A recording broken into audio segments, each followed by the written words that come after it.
Here's the Stoeger Condor 20 gauge youth shotgun. I wanted to show you how to assemble it because I'm going to send it in 3 pieces. Your manual's here, but it's not much help. The barrel simply fits into a groove in here as such and locks in place. The sleeve for the forward grip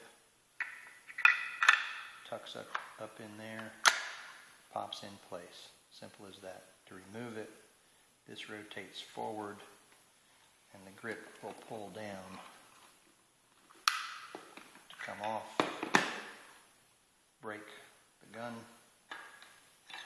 and it disassembles. That's it.